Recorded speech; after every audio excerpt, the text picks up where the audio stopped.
Over 60? 5 common medical tests that may increase your stroke risk. Have you ever walked out of a clinic feeling relieved, thinking you just completed a routine checkup to protect your health? But then, just a few days later, you start to feel a little off, slightly dizzy, a bit tired, unable to focus clearly. You wonder, is it the weather, just my age, or maybe I'm just a little run down? What you don't expect is this: that very checkup, with tests that seemed completely harmless, may have triggered a physiological response that quietly increased your risk of stroke. Sounds unlikely? I understand the skepticism. Most of us believe that routine tests like CT scans, MRIs, endoscopies, or cardiac stress tests are beneficial. The doctor recommends them, so we follow through. But what few people tell you is this: the body over 60 no longer responds to medications, procedures, or physical stressors the way it used to. And certain tests, when performed at the wrong time or without a clear clinical indication, can cause temporary damage to blood vessels, the heart, or even the brain. A study published in Metabolites in 2023 found that the risk of stroke nearly doubled within 72 hours after older adults underwent contrast-enhanced CT scans, especially in those with pre-existing conditions like high blood pressure or mild kidney dysfunction that had not been previously diagnosed. But that's just one of the many potential risks. In this video, I'll walk you through 5 commonly ordered medical tests that many seniors undergo every year, sometimes just because the doctor said so, or it's time for the annual physical, without realizing that these procedures can carry specific and preventable risks. I'm not here to tell you to reject every test, but you do have the right to ask questions. And more importantly, you have the right to know the risks before making any medical decision. If you've had a CT scan, MRI, or any other test in the past 6 months, drop a number 1 in the comments. If not, post a 0 so I know who's already taking steps to protect themselves. Because up next, I'll be talking about the most routine test of all, the one most strongly linked to stroke risk in the days that follow. CT scan with contrast, the overlooked risk. Do you remember your last CT scan? Maybe it was to examine your abdomen, chest, or brain, and before entering the machine, you were given an injection to help improve the image clarity. You might recall that warm sensation spreading through your body. But what most people don't realize is this: that contrast agent, something many doctors describe as safe and necessary, can actually trigger dangerous physiological responses in adults over 60. Here's the problem. Most contrast agents used in CT scans contain iodinated contrast material, a substance that enhances the visibility of blood vessels and soft tissues.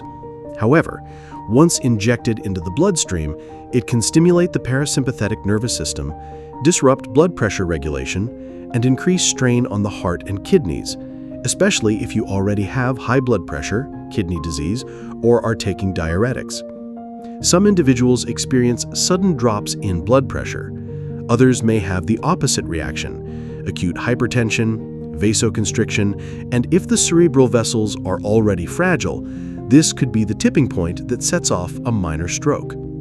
A 2023 study published in Metabolites analyzed thousands of dialysis patients and found that those who underwent contrast-enhanced CT scans had nearly double the risk of stroke within just 72 hours. AHR equals 1.84. The highest risk was observed in patients over age 65 with cardiovascular disease or undiagnosed kidney issues prior to contrast administration. I once met Mr. Walter, a 78-year-old from Ohio. He had a chest CT to evaluate his lungs.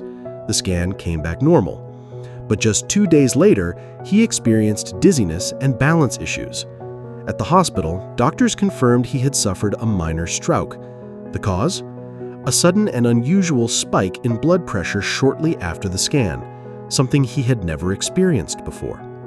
Now, this doesn't mean you should refuse all CT scans, but it does mean you should ask the right questions. Can I have this test done without contrast? Has my kidney function been tested recently? Is there a safer alternative? The right test, for the right person at the right time, can save a life. But the wrong test, at the wrong time, can trigger consequences you never saw coming. And if you think contrast dye is the only hidden risk, the next test, often considered a routine cardiac fitness check, can place extreme pressure on the heart and cerebral blood vessels. Stress test, a heart check or pushing the heart to its limits. You step onto the treadmill. The nurse attaches ECG electrodes to your chest and asks you to start walking. Just a light test, they say. But within minutes, your heart is pounding, your blood pressure spikes, and your breathing becomes shallow and rapid. And if you're over 60, what exactly is happening inside your body at that moment? The stress test, also known as an exercise tolerance test or treadmill test, is designed to evaluate how your heart performs under physical strain. Under ideal conditions, in younger individuals with no underlying conditions, it's a valuable diagnostic tool. But in older adults, this test can trigger unpredictable physiological reactions. A sudden rise in heart rate and blood pressure can overwhelm fragile capillaries in the brain or heart, potentially leading to arrhythmias, chest pain, or even microvascular ruptures that result in a mild stroke. An analysis on PubMed highlights that treadmill-based or pharmacological stress tests can lead to complications in older adults, especially when not clearly indicated. Those with undiagnosed coronary artery disease or uncontrolled hypertension are particularly vulnerable to extreme blood pressure surges during the test, spikes they may never encounter during normal daily activities. Margaret, age 74 from Pennsylvania, shared her story with us. I felt fine, just had a bit of trouble sleeping. My doctor suggested a stress test to be cautious. But just a few minutes into walking on the treadmill, I got dizzy, my heart raced, and they had to stop immediately. The next day, she was diagnosed with a minor stroke, a ruptured capillary in the right hemisphere of her brain. She had shown no prior symptoms. And while the test wasn't the direct cause, it was the final stressor that tipped the scale. So what's the takeaway? Not everyone needs a stress test, especially if you're not experiencing chest pain, shortness of breath, or fatigue. Talk to your doctor. Ask, could we do a resting echocardiogram instead, or a medication-based stress test? And if a stress test is still recommended, insist that it be done in a hospital setting with full medical supervision rather than at a basic outpatient clinic. Next, we'll look at another very common procedure, often recommended as a routine screening. But if sedation isn't properly managed, it can cause a sudden drop in blood pressure and disrupt blood flow to the brain. Test 3. Endoscopy with sedation, when light anesthesia has heavy consequences. You may have heard the phrase, an endoscopy is just a minor procedure. It only takes a few minutes. And that's often true for younger individuals with no underlying conditions. But for adults over 60, especially those on blood thinners or with unstable blood pressure, a small dose of sedation can trigger significant physiological changes, enough to impair blood flow to the brain. When you're sedated, even with light sedation or pre-medication, your cardiovascular system and blood pressure naturally shift, usually with a mild drop. But if you're already taking anticoagulants such as aspirin, Plavix, or warfarin, this change can either increase the risk of microclots or conversely cause microbleeding in fragile brain capillaries. A study published in Gastrointestinal Endoscopy in 2021 found that the incidence of transient ischemic attacks, TIAs, rose significantly within 72 hours following sedated endoscopy in individuals over age 65. Those taking blood-thinning medications were found to be at the highest risk. I will never forget the case of Eleanor, age 76. She went in for a routine colonoscopy, completely asymptomatic, but 2 days later, she began speaking slowly, slurring her words, and struggling with balance. At the hospital, doctors confirmed she had experienced a TIA, a warning sign that her brain was deprived of adequate blood flow for several minutes. They believed the sedation, combined with her daily aspirin regimen, had caused a drop in blood pressure that allowed a small clot to form. So what can you do? Before agreeing to an endoscopy, ask your doctor, is there a specific medical reason to do this procedure right now? Can it be done without sedation or with a minimal dose? And how long should I stop my blood thinners beforehand to stay safe? Endoscopy is a powerful diagnostic tool when it's truly needed. But if you're doing it simply because it's time and you have no symptoms, sometimes doing nothing may be the safer option. And if you think the risks of medical tests are only short-term, the next one may leave behind heavy metal residues in your brain for years without you ever being warned. Test 4. MRI with gadolinium, the heavy metal in your brain you never knew about. If your doctor has ever ordered an MRI with contrast, chances are you received an injection containing gadolinium. Gadolinium is a heavy metal that enhances image clarity during MRI scans, especially useful for detecting tumors, inflammation, or subtle tissue damage. It sounds necessary, and in certain cases, it truly is life-saving. But if you're over 60 and have even mildly reduced kidney function, this is something you should think twice about. Gadolinium isn't meant to stay in the body. It's supposed to be eliminated through the kidneys. However, after age 60, your kidney's filtering capacity, known as GFR, glomerular filtration rate, often declines, even if you've never been diagnosed with kidney disease. And here lies the risk. If your kidneys can't fully excrete the gadolinium, it can accumulate, not just in soft tissues, but also in your brain. A comprehensive review published in Radiology and archived on PMC found that gadolinium deposits were detected in the brains of patients, even those with normal kidney function, specifically in two areas, the globus pallidus and the dentate nucleus. These brain regions are closely tied to balance, orientation, and memory. Reported symptoms include mental fog, dizziness, and disorientation, often mistaken for normal aging or early dementia.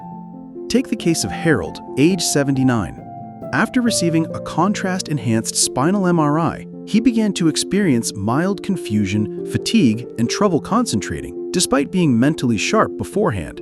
It wasn't until his doctor ran a kidney function test that they discovered he had stage 3 kidney disease, something no one had checked for before administering the contrast agent. What should you do? Before agreeing to an MRI with gadolinium, ask your doctor, would a non-contrast MRI be sufficient for diagnosis? Can I get a GFR kidney function test before receiving contrast? And I've had reactions to dyes in the past. Are there safer alternatives? MRI scans are essential in many clinical situations, but you need to ensure that your body, especially your kidneys and brain, are adequately prepared to handle the contrast safely without silent long-term consequences. And the next test? It's completely non-invasive and drug-free, yet it could send you into surgery, one you may not have needed at all, even if you have no symptoms whatsoever. Test 5. Carotid artery ultrasound, when a just-to-be-safe scan can lead to unnecessary surgery. A carotid artery ultrasound, on the surface, seems like the most harmless test imaginable. No injections, no sedation, no radiation, just a gentle probe gliding over your neck. So what could possibly go wrong? The truth is, because it feels so harmless, many people undergo it without ever being told what might come next. The carotid arteries are the main highways delivering blood to your brain. As you age, these arteries can accumulate plaque, just like calcium buildup in a water pipe. but not all plaque is dangerous, and not every sign of narrowing means you should go under the knife. The problem starts when an ultrasound reveals that your artery is 50% or 60% narrowed. You're referred to a vascular surgeon. Suddenly, you're being advised to undergo a procedure to surgically remove the plaque or to insert a stent. But if you have no symptoms, no dizziness, no blurry vision, no limb weakness, these interventions may offer little benefit and carry real risk. A major study published in the New England Journal of Medicine showed that in older adults with asymptomatic carotid artery narrowing, surgery did not reduce the risk of stroke significantly more than medication and lifestyle changes. Even worse, a small but real number of patients experienced strokes because of the surgery, due to clot migration or bleeding complications during recovery. We once heard the story of Helen, age 82. She felt completely fine. During a routine checkup, her doctor ordered a carotid ultrasound just to be thorough. The scan showed 65% narrowing. 2 weeks later, she was in surgery. Unfortunately, during the procedure, she suffered a minor stroke. She survived, but now lives with weakness on the right side of her body. "I wish I had known," she said. "I might have chosen monitoring instead of surgery." If your doctor recommends a carotid ultrasound and you have no symptoms, ask directly, "What are we looking for with the scan? If we find something, will surgery truly be necessary? Could medication and lifestyle changes be a safer option?" Sometimes false reassurance is what leads us into very real danger. Final message: ask the right questions, protect yourself. No medical test is inherently bad, but no test is entirely without risk either. After age 60, your body no longer reacts the way it did 30 years ago. And that means every procedure, every drug, every clinical decision needs more careful thought than ever before. The goal isn't to reject medicine. It's to ask the right questions, to understand the risks, and to make choices that are right for you. Because at the end of the day, it's not your doctor who lives with the outcome. It's you. If you've ever had a test that left you concerned, or if you have a story to share, leave a comment below. Your voice could help someone else avoid the same mistake. Subscribe to this channel so you'll always know